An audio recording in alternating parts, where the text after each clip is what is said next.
कल हमको सूचना मिली कि अड़िका गांव में भी 8 बजे रात को पुलिस आई और पुलिस ने किसी को बगैर कोई नोटिस दिखाए, बगैर कोई कागज दिखाए महिलाओं को धमका करके उनके सिग्नेचर लिए। FIR हो जाएगा तो हम लोग कहे कि नहीं, हम लोग नहीं करेंगे दस्तखत। तो उस कागज पे जब देखने का कोई सोच रहा कि ये कागज हम देख लें कि इस कागज पे क्या लिखा है, तो कहे कागज देखने से तुम लोग का क्या मतलब है? कागज में कुछ नहीं लिखा, केवल साइन कर दीजिए बस। हम तब ना करते रहे दस्तखत, लेकिन 2-4 लोग आदमी दस्तखत करें तो हम करही करा जबरियन करान दस्तखत 8 बजे रात में। यहाँ धरना चल रहा है, कल पुलिस आई थी, आपने सुना, तो आप कहाँ थे? देखिए, मैं कल खिरियाबाग के आंदोलन में था। परसों जो है महिलाओं के उत्पीड़न के सवाल पे राष्ट्रीय महिला आयोग और राज्य महिला आयोग ने नोटिस किया है जांच का। उसका बयान दर्ज कराने के लिए हम लोग परसों जिला मुख्यालय पे थे। कल हमको सूचना मिली कि अड़िका गांव में भी 8 बजे रात को पुलिस आई और पुलिस ने किसी को बगैर कोई नोटिस दिखाए, बगैर कोई कागज दिखाए महिलाओं को धमका करके उनके सिग्नेचर लिए।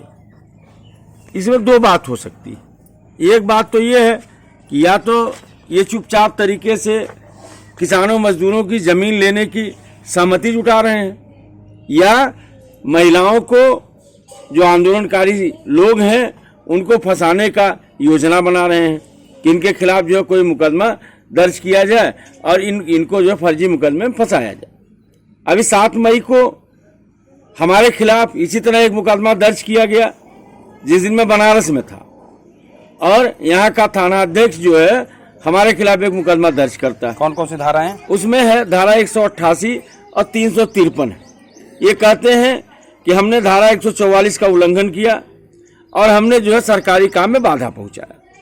तो मैं साफ साफ पूछना चाहता हूं कि भाई, अगर हमारे लोग और हम लोग जो है गांव में बैठ के सत्याग्रह कर रहे हैं, धरना कर रहे हैं, तो इनके सरकारी काम में बाधा कहाँ पहुंच रही?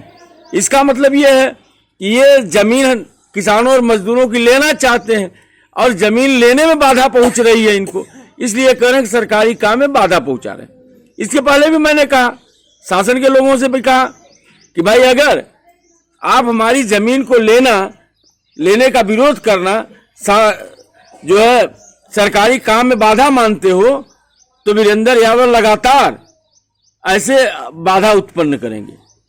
हम रोज बाधा करेंगे कि हमारी जमीन आप न ले। धमकी दे रहे सरकार को? देखिए, मैं धमकी नहीं दे रहा हूं, मैं इस मुल्क का किसान हूं। हम लोग धमकाते नहीं हैं, हम लोग घुटनों के बल लाते हैं।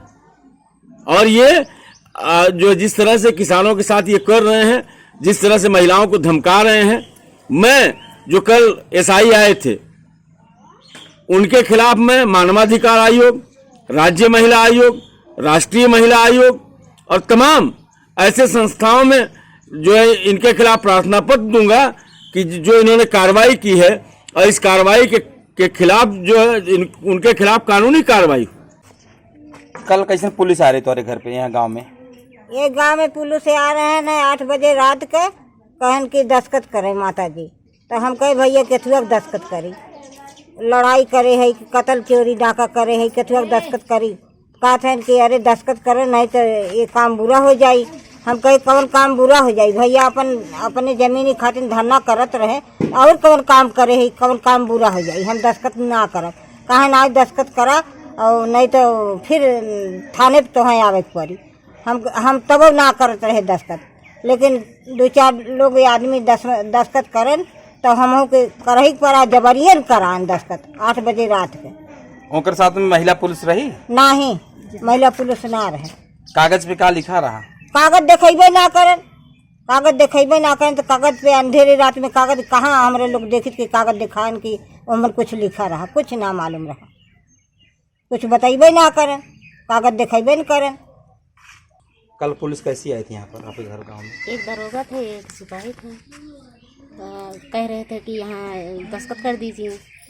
तो दस्तखत क्या करें हैं सर, हम लोग तो दस्तखत कह रहे थे नहीं करेंगे, कह रहे नहीं करिए दस्तखत, नहीं तो आप लोग को बहुत बड़ी आपत्ति आएगी, तो FIR हो जाएगा। तो हम लोग कहे कि नहीं, हम लोग नहीं करेंगे दस्तखत। तो उस कागज पे जब देखने का कोई सोच रहा है कि ये कागज हम देख लें कि इस कागज पे क्या लिखा है, तो कहें कागज देखने से तुम लोग का क्या मतलब है? कागज में कुछ नहीं लिखा, केवल साइन कर दीजिए बस। साइन तब तो कर दिया आप लोगों ने? जी सर, कह रहे थे कि करिए। आपको पता है आपने क्यों साइन किया है? कौन पता था, जब कुछ बताए नहीं, हम लोग का जवाब नहीं दिया हम लोग के बात का, तो हम लोग क्या पता है किस लिए साइन करवा रहे हैं? हम लोग के बात के जवाब नहीं दिए। अगर कुछ जवाब देते तो ये पता रहता कि हाँ इसीलिए जो है साइन करवा रहे हैं। आज पर्यावरण दिवस है और आजमगढ़ में खिरिया बाग और अंडिका बाग दो जगह महीनों से आंदोलन चल रहे हैं। एक जगह 8 महीने से ज़्यादा हो गया, एक जगह 2 महीने से ज़्यादा हो गया। और ये आंदोलन दरअसल इस देश में पर्यावरण का जो संकट है उसको लगातार एड्रेस कर रहा है। किसान सबसे बड़ा पर्यावरणविद है और जो सरकार है वो पर्यावरण को तहस नहस कर रही है। एक तरफ तो वहाँ पर एयरपोर्ट बना करके पेड़ों को काटा जाएगा, वहाँ पर जो तालाब है, नहर है, उसको ख़त्म किया जाएगा और राष्ट्रीय पक्षी मोर, अजगर जैसे जीव जंतु हैं वो ख़त्म हो जाएंगे। और दूसरी तरफ जो सरकार का दावा है कि अंतर्राष्ट्रीय एयरपोर्ट बन जाएगा तो हवाई जहाज़ उड़ेगा, तो उससे जो ध्वनि प्रदूषण होगा, जो वायु प्रदूषण होगा और जो ईंधन जलेगा, उससे बड़े पैमाने पर प्रदूषण होगा जो पर्यावरण के लिए संकट का पैदा करेगा। दूसरी तरफ पूर्वांचल के किनारे एक बड़ा संकट पहले से पूर्वांचल एक्सप्रेसवे बन गया है, जहाँ पर बड़े पैमाने पर बहुफसली जो ज़मीनें हैं उनका अधिग्रहण कर लिया गया, बड़े पैमाने पर पेड़ों को काट दिया गया। आज देख लीजिए एनएच के नाम पे, हाईवे के नाम पर बड़े पैमाने पर पेड़ों को काट दिया गया। और उस पूर्वांचल के किनारे फिर से औद्योगिक पार्क, औद्योगिक क्षेत्र के नाम पर अब ये लोग आ रहे हैं, कह रहे हैं कि उद्योग लगाएंगे, ये हमारे पानी का दोहन करेंगे, हमारी मिट्टी का दोहन करेंगे और पूरे इलाके के जो खेत खलिहान है उसको ख़त्म कर देंगे। तो दरअसल जो आजमगढ़ में खिरिया बाग है चाहे अंडिका बाग है, यहाँ की जो माताएं बहनें जो लड़ाई महीनों से लड़ रही हैं, दरअसल इनको सरकार को पुरस्कार देना चाहिए। जो काम सरकार का है कि पर्यावरण बचाने का, वो काम इस देश की जनता और गरीब किसान मजदूर कर रहा है, लेकिन सरकार क्या कर रही है? सरकार मुकदमे दर्ज कर रही है। अभी कल अंडिका बाग में वहाँ पर रात के अंधेरे में पुलिस जाती है बिना महिला पुलिस के और उनके बिना बताए एक कागज़ पर दस्तखत करवा लेती है। सवाल इस बात का है कि वो कागज़ क्या है।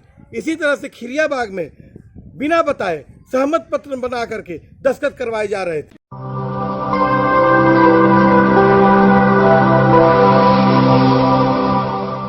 जन ज्वार जनता की मीडिया।